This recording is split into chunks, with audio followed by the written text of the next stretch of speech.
My name is Stephen Koza from South African Community Government Union, to which I'm the Master of South African Community Government Union, the State Union of the Republic of South Africa. We have uncovered massive corruption and fraud within the housing sector. This corruption involves the banks, the South African Police Services, the High Court of South Africa involving the judges and the magistrates courts including their magistrates. What happens in this corruption and fraud done by the banks, whereby it involves the organized judicial crime corruption syndicate? It involves whereby people are buying houses, which those houses are actually bonded with the banks.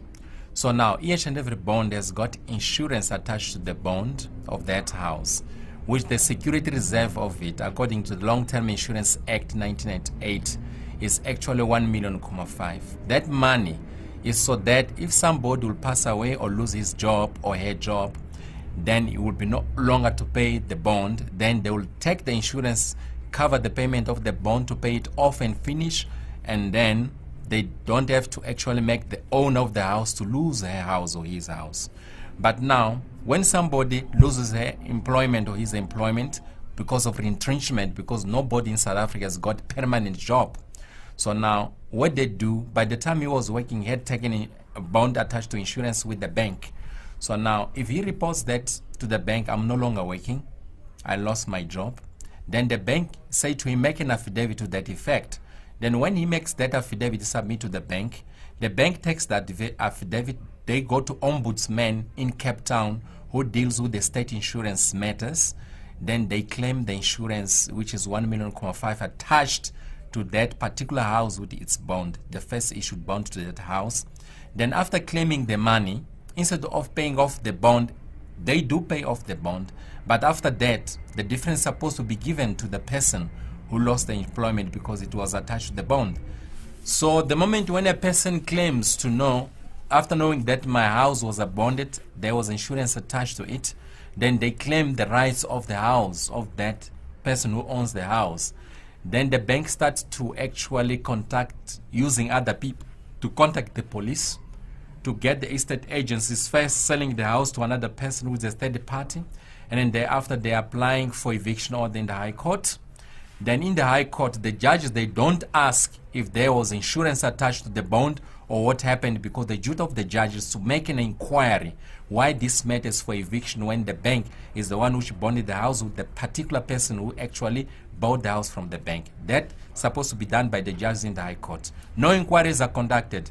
The orders are granted for eviction at the back of the person who is at the owner of the house without his or her knowledge. So when the person discovers that this is the order, I'm evicted through the sheriff, he only see the day he's being evicted.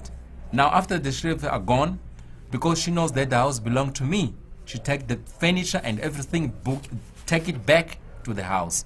Then the next step which happens, the bank instruct the estate agencies to say, go and open the trespassing case, instructing the person who bought the house from the estate agencies, which the house is sold by the bank.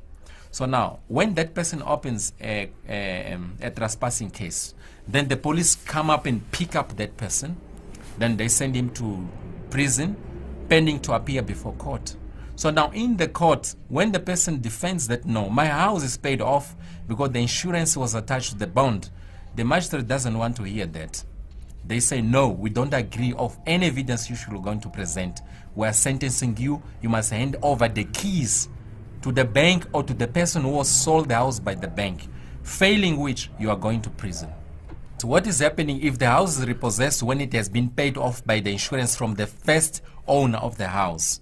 They will resell the house to another person who has got employment. Should it happen that he lose the job again because of unemployment and the retrenchment, they will actually do the same thing, defraud his own 1.5 million attached to the insurance of that bonded house.